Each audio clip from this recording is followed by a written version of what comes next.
Salut, moi c'est Alex et aujourd'hui je suis avec Brice, salut. Et Jessica derrière la caméra. Aujourd'hui on se retrouve parce que putain je suis content. Aujourd'hui avec Desroutes on est en train de faire la toute première vidéo de ce qui s'appelle la médiathèque des trésors humains et on va te mettre des liens par là-bas ou par là. C'est la première.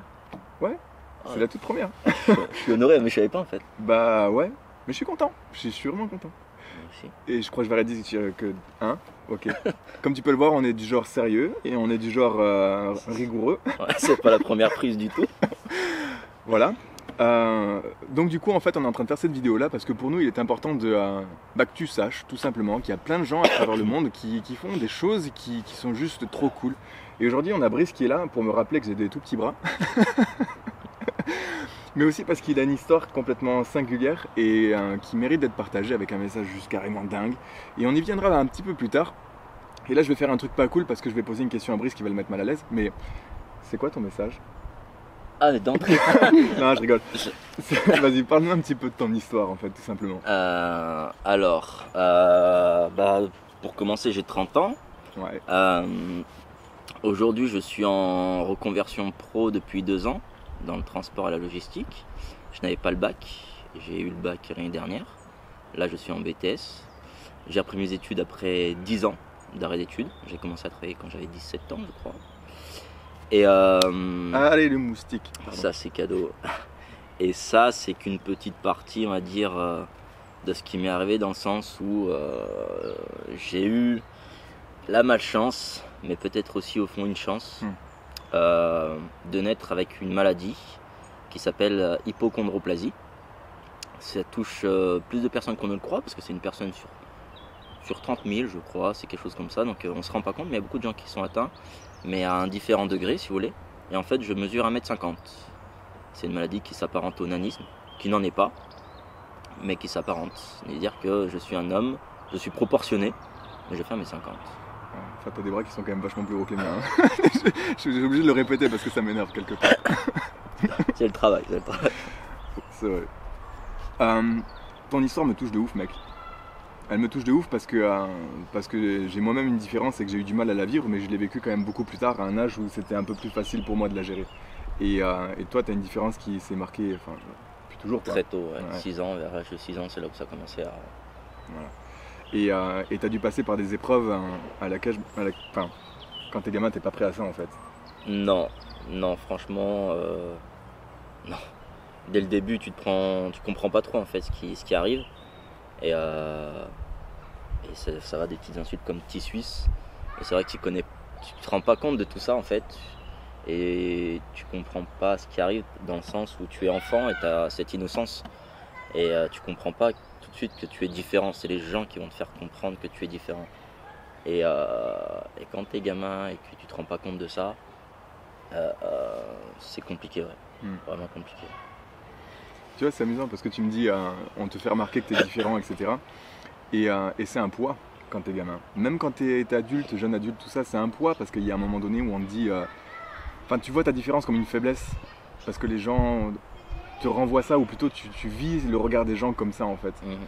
Et je me fais l'idée que des gens comme toi, en fait, ta différence a créé quelque chose de particulier qui est une ressource. Dans le sens où, parce que t'as vécu ça, ils inventent des gamins à côté. Bah au pire c'est pas grave. Attends, je sais pas quoi faire là avec ça. Ok, c'est cool. C'est très gentil les gars.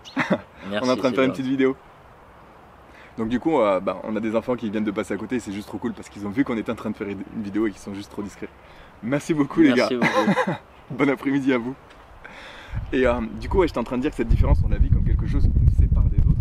Et j'ai le sentiment aussi que c'est quelque chose qui fait naître quelque chose en nous de différent, qui fait qu'on peut apporter quelque chose de différent. Là où un monde est vachement tout pareil, bah nous on peut apporter quelque chose de différent. La vision des choses, je pense. Parce que c'est vrai que depuis que j'ai subi des moqueries, avec le temps, ces moqueries deviennent de plus en plus fortes, de plus en plus méchantes. On se retrouve parfois très seul et justement, ça nous renforce. Et cette force, il y a des personnes qui vont mal l'utiliser dans le sens où ils vont être plus violents, où ils vont mal réfléchir, où Et au final, moi je l'ai utilisé comme une essence. À me dire, bah, je vais emmagasiner ça et me battre. Alors à cette époque-là, je me battais dans tous les sens du terme, mais me battre pour essayer d'aller d'au-delà de ces insultes et passer outre. Et moi, c'est le sport qui m'a aidé, parce que j'ai fait beaucoup de foot. J'ai fait du judo, j'ai fait du rugby, ne serait-ce qu'au foot. Ma différence, le fait que même si j'étais plus petit que les autres, je courais très vite. J'étais très bon techniquement, du coup ça m'a beaucoup aidé. Et ça m'a permis de me faire ma place dans un club, même si on n'était pas au très haut niveau, mais ça m'a permis de faire ma petite place. Et c'est cool, parce qu'après, bizarrement, on gagne un certain respect, que ce soit des adversaires, des coéquipiers. Et après, aujourd'hui, ça a été dans les sports de combat. Et ma différence dans les sports de combat, généralement, c'est plus un handicap qu'autre chose. Mais si on sait s'adapter, on adapte son corps, au final ça devient une force. Ce que je trouve intéressant avec ton... Jessica est en train de nous passer un message. J'ai une batterie. C'est vrai ?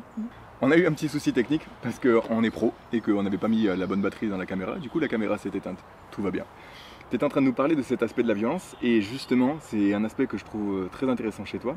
Parce que la violence t'a accompagné quand même longtemps, que ce soit dans ta vie très personnelle ou que ce soit dans l'échange que tu pouvais avoir avec les gens qui avaient tendance à t'envoyer beaucoup de violence. Tu as nourri toi-même pas mal de violence.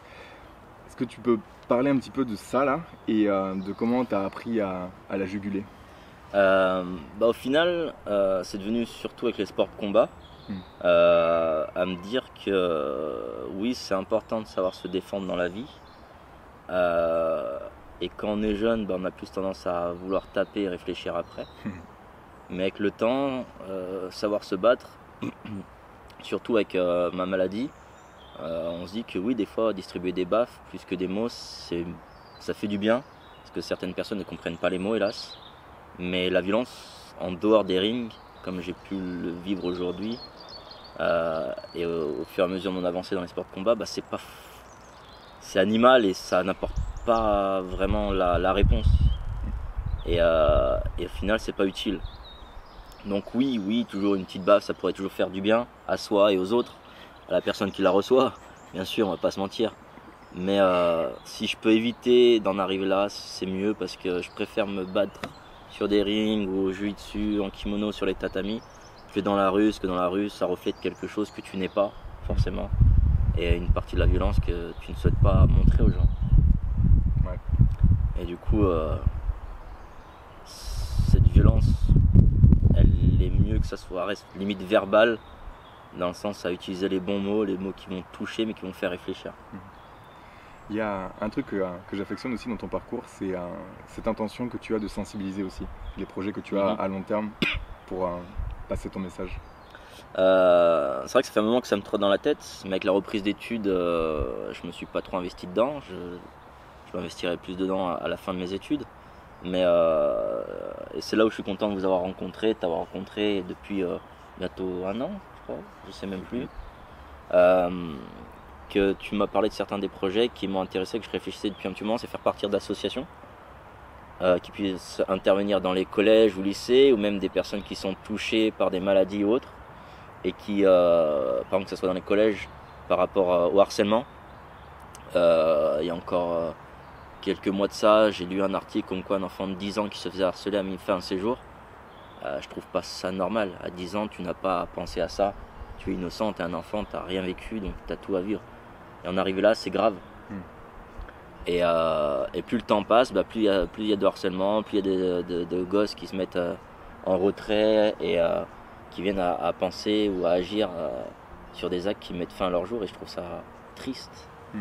Et à côté, c'est les personnes qui sont atteintes de maladies, qui pensent ne pas pouvoir agir, s'élever au rang qu'ils souhaiteraient, et que ce soit en fauteuil roulant ou malvoyante ou autre. Et moi, je pars du principe que tout est possible, il suffit de se donner les moyens. Mais des fois, comme moi, ça a pu m'arriver, entendre une personne qui vit ces difficultés peut toujours aider et apporter quelque chose. Que ce soit minime ou vraiment grand, mais je pense que c'est important et que ça peut aider. Voilà, mec, drop de mic. voilà Brice. Je suis heureux que tu sois la première personne qui fasse cette vidéo avec nous, que tu passes le message comme ça, parce que tu viens juste de définir ce qu'on cherche à faire avec la médiathèque des trésors humains. J'ai très envie de relayer ton message le plus loin possible et juste merci en fait, je crois. Non, merci à vous. C'est grâce à vous qu'on puisse avancer. Quoi. Bref, la médiathèque des trésors humains, nous c'est voilà, faire en sorte que des gens comme Brice puissent aller exprimer son message partout où des gens auraient besoin de l'entendre. Moi c'était Alex, Jessica derrière la caméra, Brice, merci à toi. Merci à vous. Abonne-toi à la chaîne, suis-nous sur les réseaux et on se retrouve bientôt. Ciao. Ciao.